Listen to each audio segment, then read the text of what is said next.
اب یہ آیت جو آ رہی ہے آیت نمبر 41 سے سورہ مبارکہ کی، یہ بڑی اہم ہے. یہ وہ شہادت علی الناس سے متعلق ہے جو سورہ بقرہ میں جو مضمون آیا تھا کہ اے مسلمانوں تمہیں اب شہداء علی الناس بنایا گیا، جیسے کہ نبی تم پر شہید تھے یا نبی نے تم پر شہادت دی ہے. نبی قیامت کے دن کھڑے ہو کر کہیں گے اے اللہ میرے پاس جو دین آیا تھا میں نے انہیں پہنچا دیا تھا، اب یہ ذمہ دار ہیں. They are responsible for their attitude and conduct.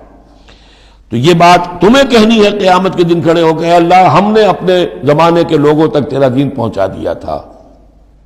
اب اس کے بعد جو بھی طرز عمل ہے یہ جواب دیں. ایسا نہ ہو کہ الٹا وہ ہمارے اوپر مقدمہ کرے کہ اللہ ان بدبختوں نے ہمیں نہیں پہنچایا، یہ خزانے کے سانپ بن کر بیٹھے رہے. تو یہ تو ایک رخ ہے اس کا.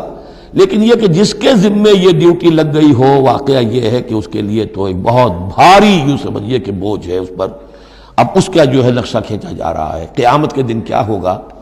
فَكَيْفَ إِذَا جِئْنَا مِن كُلِّ أُمَّةٍ بِشَهِيدٍ، تو کیا ہوگا اس دن، کیا صورتحال ہوگی جس دن کے ہم ہر امت میں سے ایک شہید کھڑا کریں گے. کون؟ ان کا نبی اور رسول جس نے ان کو دعوت پہنچا دی. وَجِئْنَا بِكَ عَلَىٰ هَٰؤُلَاءِ شَهِيدًا، اور اے نبی آپ کو ہم لائیں گے ان پر گواہ بنا کر. یعنی آپ کو کھڑے ہو کر کہنا ہوگا، جس کو کہ ہمارے تصور میں کہتے ہیں، ہمارے اصطلاح میں پروزیکیوشن وٹنس. عدالت خداوندی کا پروزیکیوشن وٹنس کون ہے؟ نمبر 1 پروزیکیوٹر کون ہے؟ نبی. اے اللہ تیرا پیغام جو پہنچا تھا میں نے پہنچا دیا تھا. Now they are accountable responsible. تو اس کے کیا معنی ہوئے؟ اپنی ہی قوم کے خلاف گواہی آ گئی نا. علا کا لفظ یہاں بھی نوٹ کر لیجیے. علی ہؤلاء شہیدا. علی ہمیشہ مخالفت کے لیے آتا ہے. ہم توقع میں ہیں کہ ہمیں تو شفاعت ملے گی میٹھی میٹھی، یہاں کڑوا معاملہ ہے. اے اللہ یہ بدبخت ہے جنہیں میں دین دے کر گیا تھا، ان کا کام تھا دین پھیلانا، انہوں نے خود دین کو چھوڑ دیا. تو نبی شفاعت کریں گے یا نبی مقدمہ قائم کریں گے؟ وقال الرسول یا رب ان قوم اتخذوا هذا القرآن مہجورا، اور کہیں گے رسول کہ اللہ میری اس قوم نے قرآن کو ترک کر دیا تھا. اس آیت کے بارے میں ایک واقعہ بھی ہے کہ ایک مرتبہ حضور صلی اللہ علیہ وسلم نے حضرت عبداللہ ابن مسعود سے کہا کہ مجھے قرآن سناؤ. انہوں نے عرض کیا حضور آپ کو سناؤں؟ آپ پر تو نازل ہوا ہے. فرمایا ہاں لیکن مجھے کسی دوسرے سے سن کر کچھ اور حظ حاصل ہوتا ہے، لطف آتا ہے.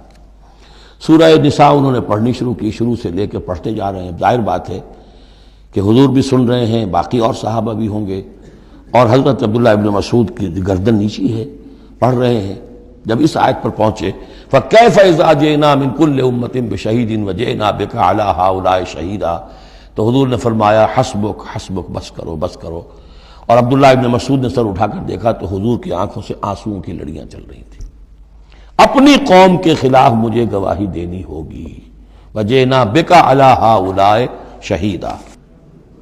يَوْمَئِذٍ يَوَدُّ الَّذِينَ كَفَرُوا، اس دن یہ چاہیں گے کافر، وَعَصَوُا الرَّسُولَ، جنہوں نے کفر کیا تھا اور رسول کی نافرمانی کی تھی، لَوْ تُسَوَّىٰ بِهِمُ الْأَرْضُ، کسی طرح زمین پھٹ جائے، شق ہو جائے، ہم اس میں دفن ہو جائیں اور ہمیں نسیم منسیہ کر دیا جائے. وَلَا يَكْتُمُونَ اللَّهَ حَدِيثًا، اللہ سے وہ کوئی بات چھپا نہیں سکیں گے.